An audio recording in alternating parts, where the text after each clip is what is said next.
Eugene Mulero with Transport Topics, and joining us today is Dr. Alison Black, who is the Chief Economist at the American Road and Transportation Builders Association. Alison, thank you for joining us. Thank you for having me. Happy to be here. Of course. You are the primary author of the Bridge Report that comes out every year, and what are some of the key takeaways that you found in 2016? What were some of the outliers and things that you really want us to pay attention to? Well, each year we do this report. This is the fourth year, and there's always a tremendous response. And what we focus on are structurally deficient bridges. So we take data from the Federal Highway Administration, the National Bridge Inventory, and then we look at those bridges that are ranked as structurally deficient. And that means that one of the key elements is in poor or worse condition. So each year we do see some progress. So right now there are about 56,000 bridges across the country that are classified as structurally deficient.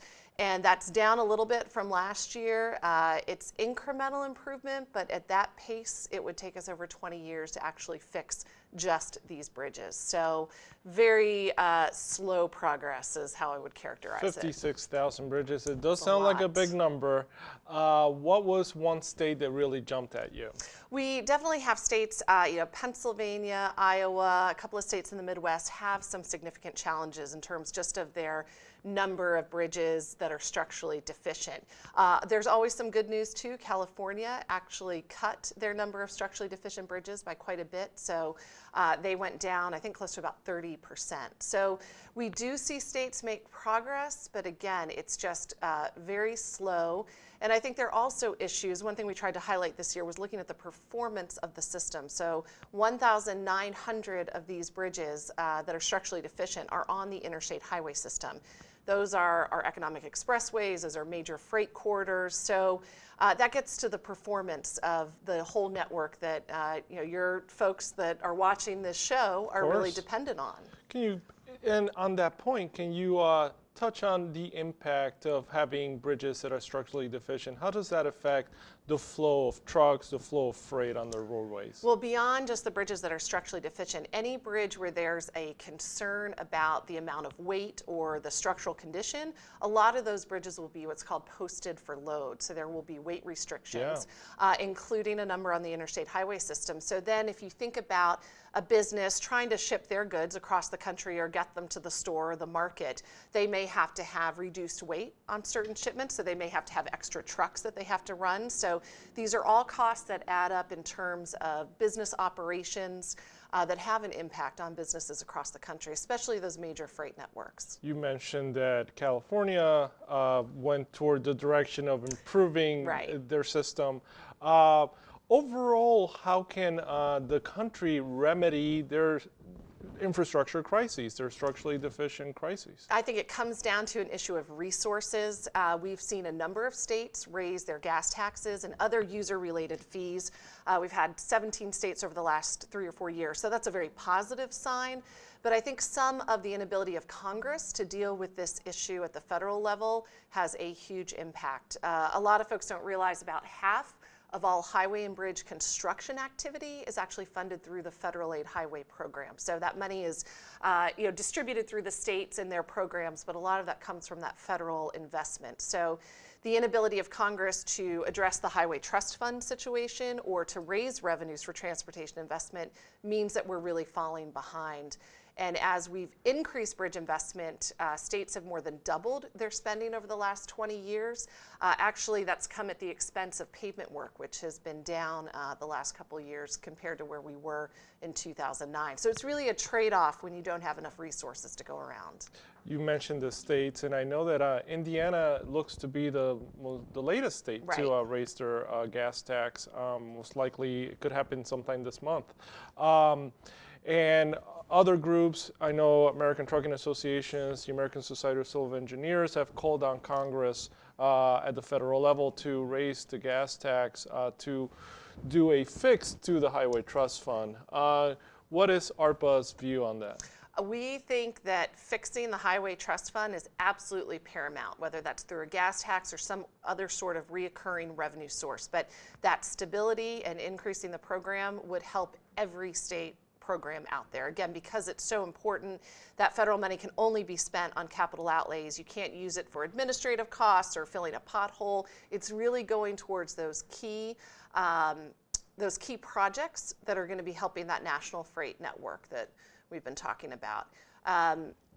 And hopefully fixing that highway trust fund can be part of a tax reform package. That's where we think that needs to happen, beyond just the infrastructure piece that the administration is talking about. So we're hoping Congress will address that. So we got some indication from congressional leaders in the House and the Senate. On the Senate side, we're told that there's a big traffic jam because they're considering a Supreme Court nomination, and they have the debt ceiling. There could be a big fight, and on the House side, they're doing healthcare, and after that, they're going to be doing tax reform. So, what is the expectation when you examine the landscape on Capitol Hill that they're going to take on an infrastructure package either later this fall or perhaps push it into next year? It's definitely a priority of the Trump administration, as he had said, and I think we'll have to see if Congress is going to take that up. But again, I think there are opportunities to address some of those highway trust fund issues through a tax reform package, and that's our hope that will be the immediate focus of just trying to solve that issue, because we're in a situation that when the FAST Act is finished, that gap is going to be coming back. Exactly. So, and we know that state DOTs start to pull back on their programs and projects and their spending, a year or two even before that, because they have issues with their cash flow and managing projects and their program looking forward, where the uncertainty on Capitol Hill is absolutely part of that equation.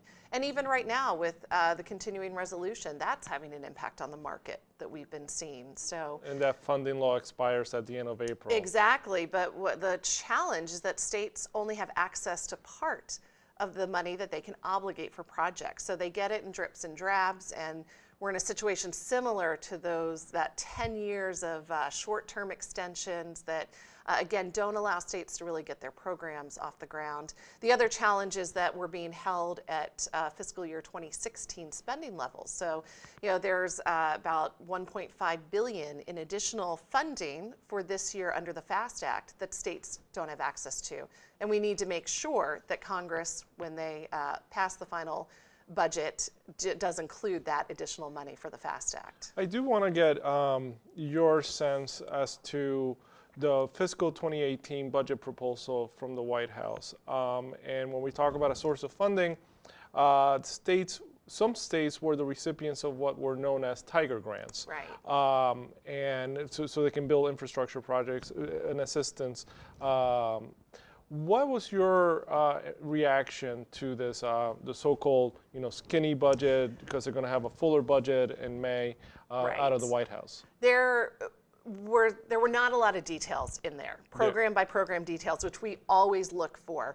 I think it was disappointing to see suggestions that transit programs, capital grant programs, be cut, that the Army Corps of Engineers are being cut. And I understand, there's this idea that there will be an infrastructure package, we're just getting rid of waste, but I certainly do not advocate reducing any transportation investment right now as a down payment for what may come in the future. And those Tiger Grants are very important to some states, and they really focus some resources in certain areas. So I think there's some challenges with the skinny budget, and it's really going to be up to Congress to decide what they're going to do. Dr. Black, thank you for coming to the studio and joining us today. Thank you. Thank you. And check out ttnews.com for the latest on infrastructure news and the freight industry. Thank you.